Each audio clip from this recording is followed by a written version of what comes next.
Hello. So, welcome to the general reading for the messages or the response rather of the divine feminine to the divine masculine's messages. Alright? So, kung ano ang response ni divine feminine dun sa messages ni divine masculine. Alright?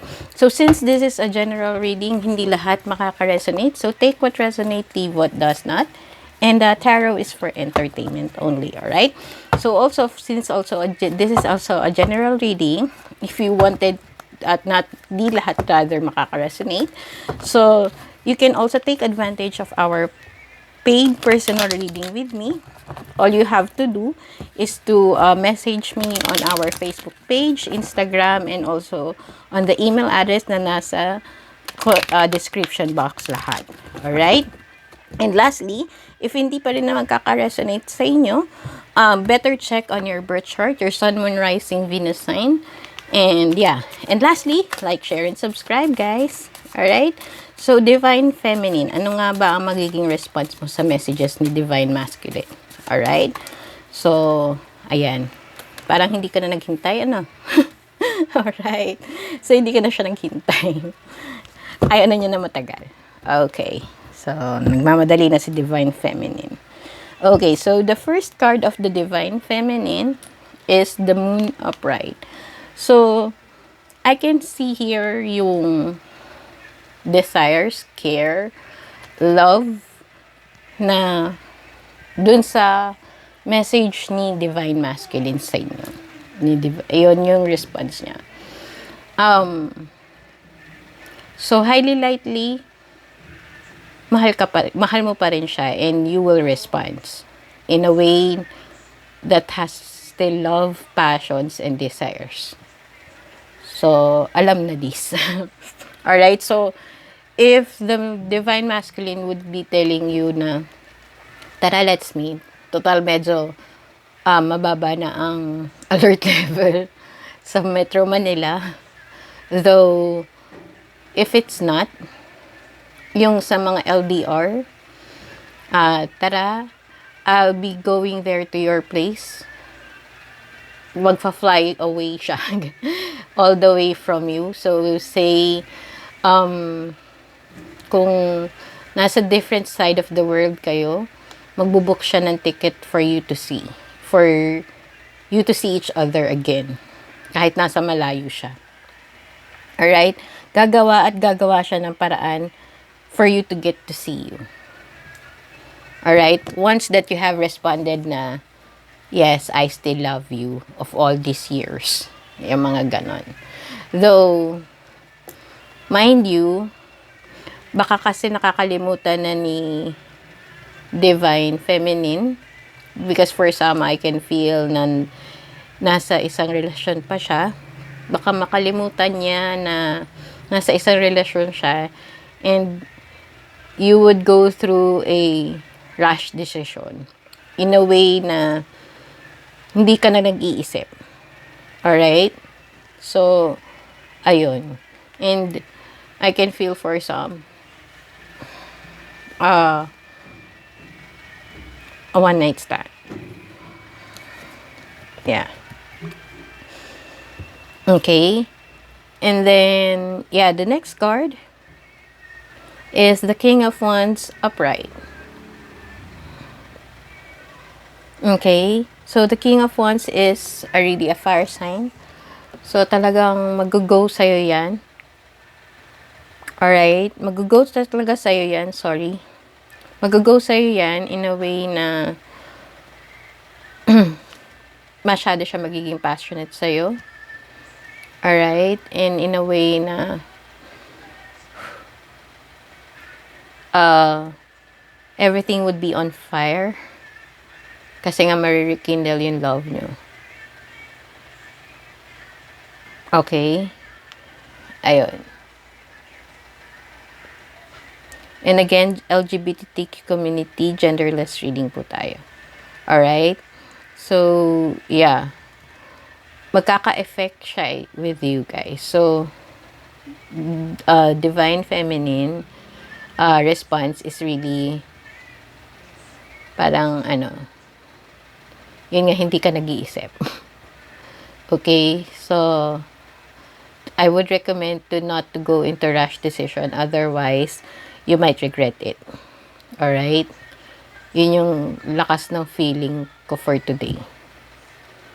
I'm not sure why. Ayun. On the other hand, yung next card, marami masasabi talaga sa'yo because of your move. But, it's up to you on how you will make things right. So, at the end of the day, you will choose the right thing to do. Again, tarot is just a guide. And, tama man o mali, it's your responsibility. Mistakes are mistakes. Alright? You would need to grow and learn from it. I believe dun sa isang TikTok channel ko, I was able to have that affirmation earlier. So, yeah. Check nyo na lang sa TikTok. Nag-TikTok kayo. Alright? But, that doesn't define you, Divine Feminine. So, yeah. Because at the end of the day, ikaw at ikaw pa rin na magdidesisyon sa sarili mo. Alright? Wag ka lang dun sa one night stand kasi I can feel for some. They might end up into a bad status. If you would end up into a bad status because kasi nangako lang. Kasi yes, nag-action nga si Divine Masculine. Pero, nagsinungaling na naman siya at the end of the day. Or you are like, trying to lie for yourself. Better love yourself first before anything else. Alright? Yan ang hirap kasi pagka nabuhay ang past. Yung parang, yung ghost na talagang nabuhay siya.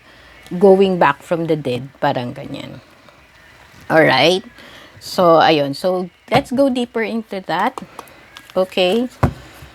Iba yung energies ko for the Divine Feminine rather than the Divine Masculine. That's kind of weird. But, yeah. So, let's go deeper with these 3 cards in front of me. Okay? Ayun. So, kasi I can feel for these 3 cards. This will be, so, ito yung response mo sa fire signs. So, Aries, Leo, Sagittarius. So, I can feel for some na Divine Feminine is a fire sign and also a water sign at the same time. Better check your Sun, Moon, Rising, Venus signs. Alright? Ayun. So, ayan. Let's go deeper with these 3. I'll just get maybe 2 or 3. Tingnan natin kung anong bibigay sa atin ni Universe. So, see, Justice siya. Justice na yung lumabas sa una. Sa Moon. So, let's go if there would still be... Gusto niya talaga lumabas. So, sige, palabasin na natin siya.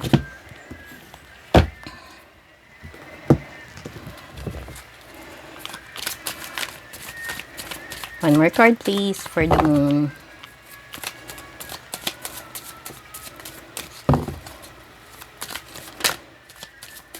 Ayaw niya.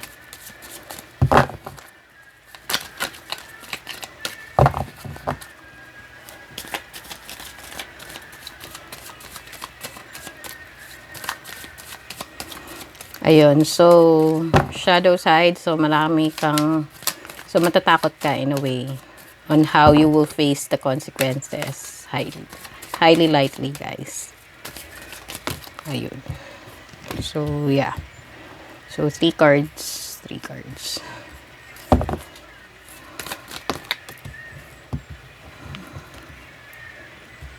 Okay.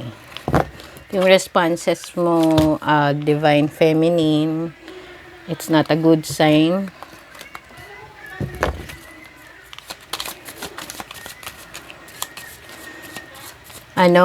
I can feel that this is a marupok days. More of marupok days from your past. So, kasi,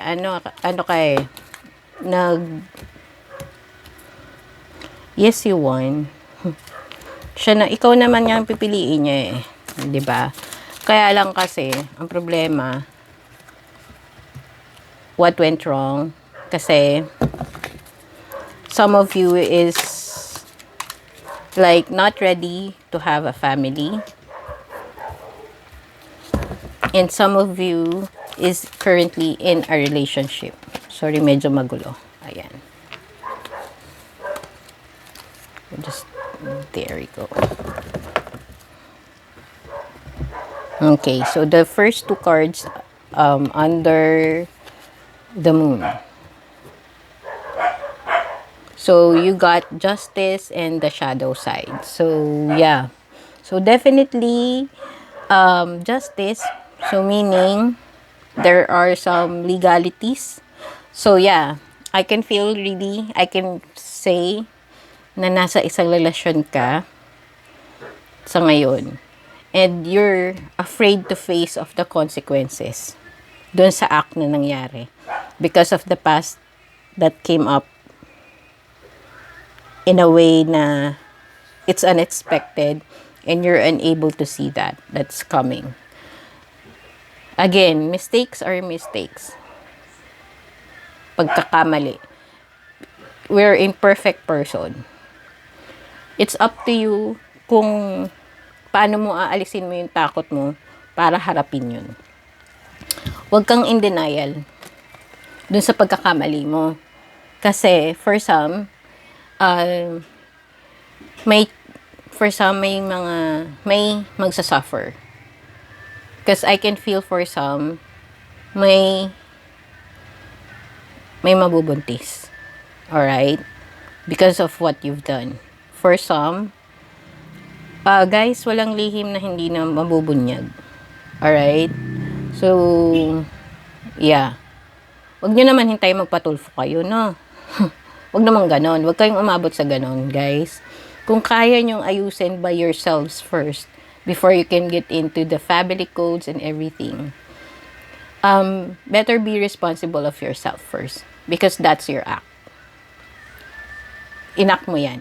I know it's easier to be said and done and hindi magandang pakinggan coming from me. Right? Because even me is not perfect and nagkakamali rin ako naman as a tarot reader.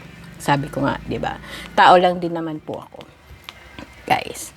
But these papers, you would have to settle things to a person. Possibly, if you're married, you have to file an annulment or a divorce if you're in other countries. For some naman, kung nandito ka sa Pilipinas, yeah, matagal ng annulment, alam natin yan. Pero wag kang magra-rush ng decision na magda-date, that you will date your past because you thought that you're free. Paano nga kung married ka, diba? Sometimes, marriage is just on papers, but then they don't love each other. I know it's easier to be said than done kasi ako, guys, nasa relasyon din. Alam naman natin yan, di ba? Pero, nasa sa inyo lang yan on how to conquer your ghosts. Ghost from the past. Kasi nga, mistake mo to. Highly likely na gagawin mo pa lang to or ginawa mo na. Ayun, or nangyari na. And it will go back in rounds. So, it will just end up as karma. Alright? And again, yes, you may not linger on that regret. You're facing choices. Somebody's offering you a new beginning. Well, nasa sayo lang yun if you're going to take on it. Kahit nag-message sa Divine Masculine sa'yo. Alright? Nasa sa inyo ang decision, guys. Again, tarot is just a guide. And again, genderless reading po tayo dito. Okay? And the next card for King of Wands is the Page of Cups in the reverse and the Six of Cups upright. Mamaya na yung baba. Okay. So, ito muna. So, itong Page of Cups in the reverse na to. Ikaw yung hindi receptible for receiving love. You thought that you don't deserve the love that you want. Or possibly, si past ito, na sinasabi niya na hindi kita deserve. So, once again, dinideny ka na naman niya. So, after all that happened with you, at the end of the day, i-deny ka na naman niya. So, kasi nga, naging marupok ka from your past. Right? Pero, itong Page of Cups, you can do it upright. You can have your power back. Huwag kang magpapadala sa kanyang mga lambing, panliligaw uli. In a way na darating pa yan na I can feel for some that magpa-flower pa yan sa'yo. Nagpapadala pa yan sa'yo. Yung mga ganun. Mysterious pa yan sa'yo. Kahit alam niya na nasa relasyon ka na. Alright? Highly likely, for some, i-refuse mo siya kasi nga takot ka magkamali or nagkamali ka na sa kanya because of that night, one sinful night. Ayan. And you don't, parang iniiwasan mo na ulit na mangyari yung another sinful night na yon. Kasi nga, hindi pa alam ng current relationship mo. Mind you, baka kasi sa susunod, makalimutan mo na naman sa pagiging marupok. At the end of the day, magiging upright ka. Okay, fine, magiging upright ka. So, but then, magiging marupok ka. Though you're trying, what I feel for the divine feminine's response is that you're trying to fight for that messages. Well, fighting and ang hirap kasi sabihin pero ang hirap din naman i-judge ka din sa ganyan, 'di ba? But at the end of the day, it's your responsibility kung ano man yung magiging decision mo for this past person. Alright, so then the last card under the King of Wands upright is Six of Wands upright. So yeah, so kung ano man yung magiging decision mo, you will feel the achievement, the success. Success is on the way, abundance is on the way. So, ayun. But, yeah. Pero hindi lahat ng saya may kapalit. Hindi lahat ng saya is puro saya lang. Meron din kapalit yan. So, be mindful on that. Sabi nga natin kasi hindi perfect tayo. Okay? Beware of those consequences kung ano man yung success na yan. Kung success na yan na kasi you thought na napaglabanan mo na si King of Wands, well, better think twice, alright? Ayun, think twice, guys. Think before you speak. Think before you act. Gamitin ang utak, alright? I know it's easier to be said and done kasi ako din we have our own relationship. At somewhat in time, we are the divine feminine and we are the divine masculine. Alright? So, yeah. So, yung card under the Ten of Swords upright, so lies and everything. So, this entails now, the deeper, is the Three of Cups upright and the King of Swords upright. So, yeah, bakit sila parehong upright? So, third party. So, you've been in a third party several times. With the same person that you've dealt with. So, si divine masculine, sinasabihan ka niya ng kasinungalingan na binata siya, pero may jowa siya. May single siya, LGBT community, pero yung pala meron. Something like that. And then, yeah, air signs that somebody is looking at you right now. So, nasa sayo lang yun kung paano mo i-decide kung saan ka papunta.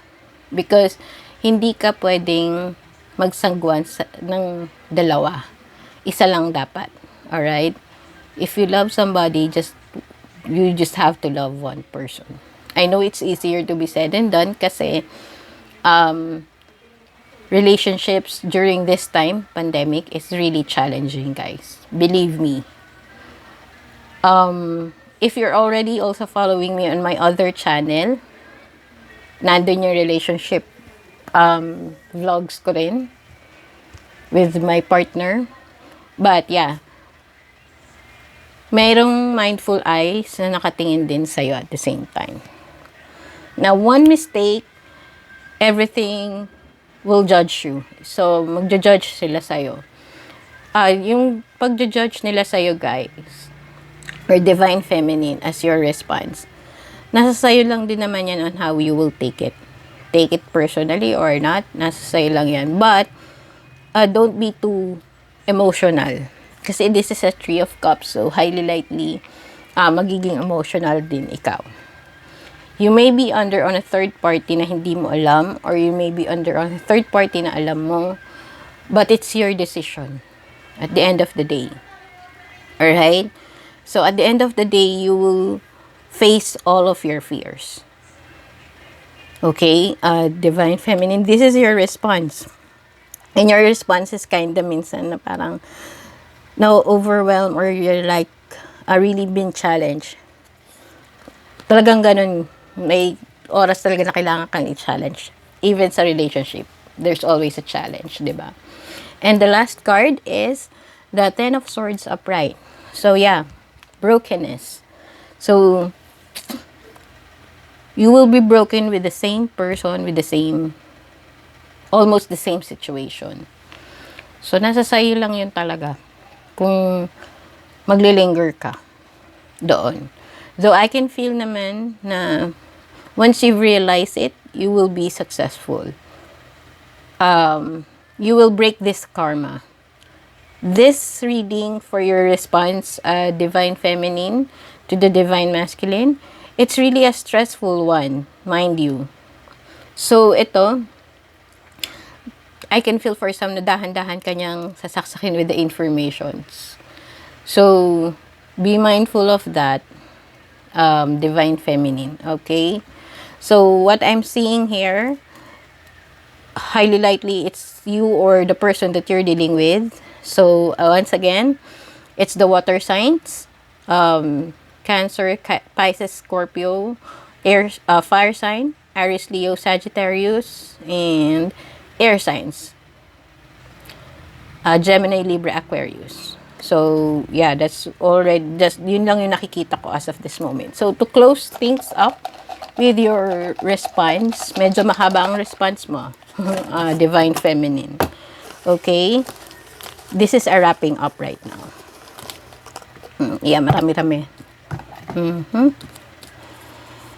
Okay. So, yeah, medyo na-stress ako for one way or another. My income increases constantly. Your stability is okay. But, yeah, marami kang mga hang-ups. So, bahala ka. It's really your decision. I know it's easier to be said and done because I've also been there. I'll be over you. So, yeah, you're really not over that person. You're really not over with the Divine Masculine. Kaya ka nga nag-respond sa kanya ng ganun, di ba? Kaya nga nag-history repeat itself kayo. Di ba? So, ayun. Sa kanya, see? Sa kanya pa rin babalik. Ang damdamin. Diba? It's really obvious, right? Full again, see? So, yeah. Mauulit at mauulit kung hindi ikaw ang puputol. Pero minsan kasi pinutol mo na, babalik mo pa. Di na ngayon. See? So, yeah, it's really up to you kung paano mo pagdidesisyonan yan, Divine Feminine. Grabe, humaba ang eting, So, I am financially free. You will be, once you will be free with this karma. Alright? So, kung nag-resonate sa inyo ito, comment down below. Alright? And like this video. And of course, subscribe para lumaki ang ating community. And lastly, pa-share na rin so that we can meet each other very, very soon. So, see you on our next reading, guys. Bye-bye!